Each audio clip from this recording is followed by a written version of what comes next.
美国12月18日，让我们来看一段福克斯新闻的独家访谈影片。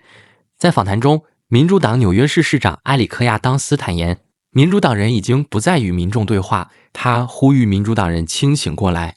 此外，亚当斯还表示，他将与川普政府合作，驱逐那些在纽约市犯罪的非法移民。We had a big election, obviously, in November of 2024. There are a lot of prominent Democrats who are speaking out of what they're referring to as a real wake-up call for your party. Let's watch some of these voices, and then I want to get your reaction, Mayor. Donald Trump is not an idiot. You know how I know? Because he has the White House, the Senate, the House. Totally agree. Court, the popular vote. Democrats, you lost. You got your butts whipped. Own it, live with it, accept it. I don't even know what the Democratic Party is at this particular moment. They don't seem to have a real sense of direction at this point. So Trump won by 11 points in the Bronx and in Queens. He cut in half Biden's lead in New York. What do you say to what these individuals are saying? Do you agree with them? Wholeheartedly, that we stopped speaking to people, we started speaking at people. I think I like to say it's a cryptocurrency moment. You know, when I first started, said I was going to invest in cryptocurrency, people laughed at me. Who's laughing now? And when I first got elected in 2022, I told the party it's public safety. People are tired of the revolving door where people are constantly committing violent crimes and back on our streets. We ignored it. I talked about the affordability issue. I talked about the migrants and asylum seeker issue. I mean, Iowa caucus showed that is one of the top issues.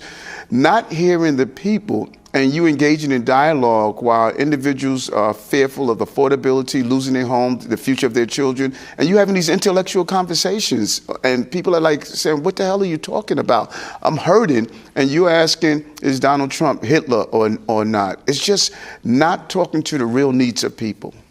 So you have been strong on those issues. I look back at the things that you were saying over the years. Obviously, you spent decades as a New York City police officer, but when you came into office, you were asked on ABC if you were concerned that being a sanctuary city was going to create a magnet to New York. And here's what you said. Not at all. This city has always been a sanctuary city, and we've always managed those who wanted to come to New York City to pursue the American dream. But now, you know, people see Tren de Aragua in Times Square. They see gang members and criminals who are getting arrested and getting released, put back out on the street. $6.6 billion on migrants in New York City. People complain that the city is dirty. What do you say to those who say that your turn on this, and you're sitting down with Tom Homan last week and talking about making a safer New York, came too late? Well, and this is why this is so important, to be able to not have a bumper sticker understanding of a policy and a person's belief, but engaging in real conversations, which we don't do that much often anymore. Sanctuary city is totally different from a man-made crisis that we saw. This is what sanctuary city states. If you're in this city and you are paying taxes, you buy a loaf of bread, you pay taxes, those are your tax dollars. You have a right to the services of the city. You have a right to the police officers. You should not be fearful to put your children in school and get health care. That's what a sanctuary city is. What a sanctuary city is not is having an unsecure border and allowing gang members to come in, paroling people into the country where you're telling them you can't work for 6 months or a year and you have to be dependent on the local cities to take care of you. We're saying that as a sanctuary city, if you're here and you are participating legally, you are provided the services as you start your pathway to get citizenship or legal status. That has always been what took place in this city, but it is not a safe haven for those who are committing criminal acts or trying to harm migrants, asylum seekers, and other New Yorkers. Well, you see what Tren de Aragua is doing in Aurora, Colorado, torturing 15 people, taking over at least a couple of apartment buildings there. You know, what do you say to the people of your city who feel like this is out of control? You've got 11% of the Manhattan hotel rooms are occupied right now by migrants. And a lot of people out there, despite what you say about the situation, think that you let it go too far. And listen, they were angry. And many of them were angry because they didn't understand. They said, Eric, what are you doing? Why are you allowing these buses to come in? Hey, I can't stop them from coming in. That's against federal law.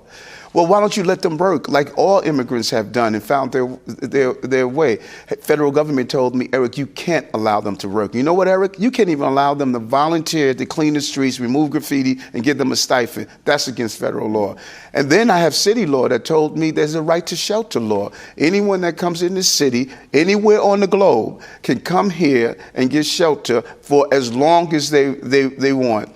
I had to go to court and fight that and give a 30 and 60-day notification. That's how we dropped 220,000 that came here to now 50,000 because we said you only going to stay in our shelter for 30 days. And we were fought on that. And so, yes, people were angry.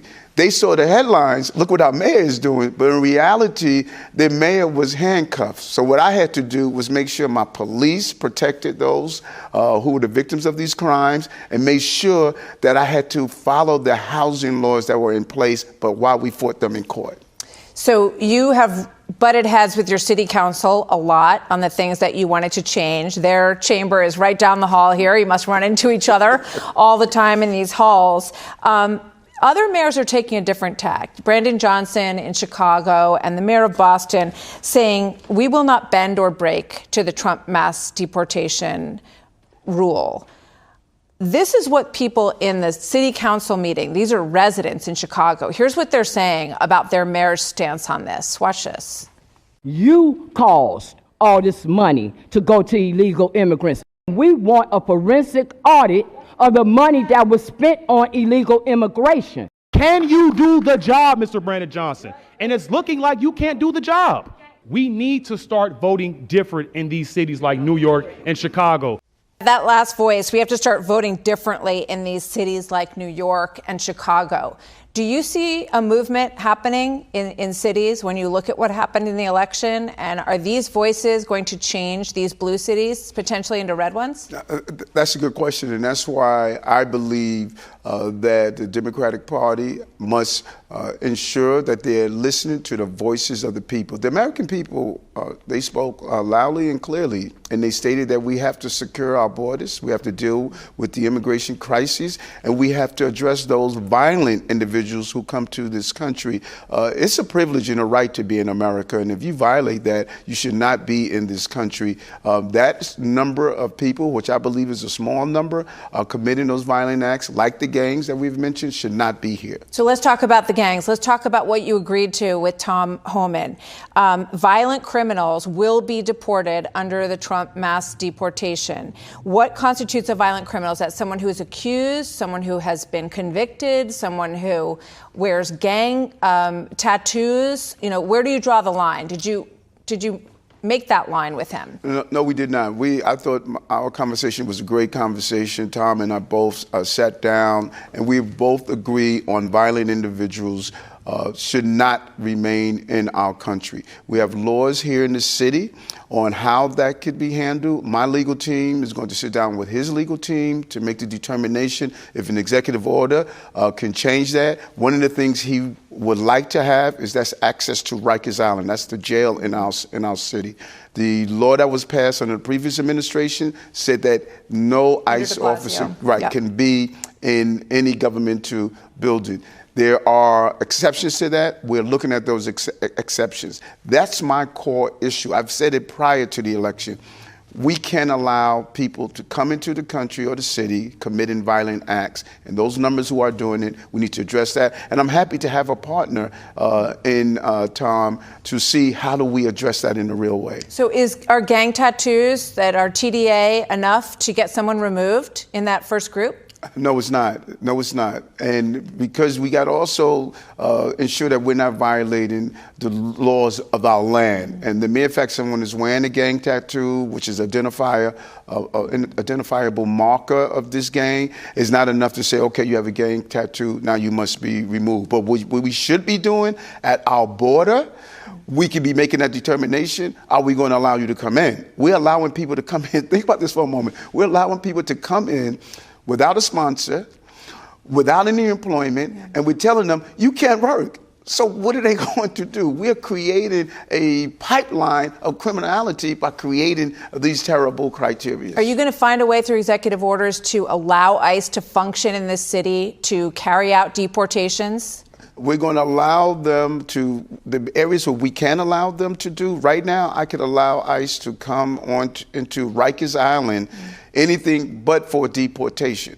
But allowing them access to do criminal investigation is going to help us all. But we're going to sit down with our attorneys and see what executive orders I can do to give me more power to go after those who are creating illegal acts. Now, we're going to also, I want to be very clear, we're going to also tell those who are following the law, doing the right thing, here's the pathway to participate in the citizenship and utilize the services that the taxes you are paying for allow you to utilize.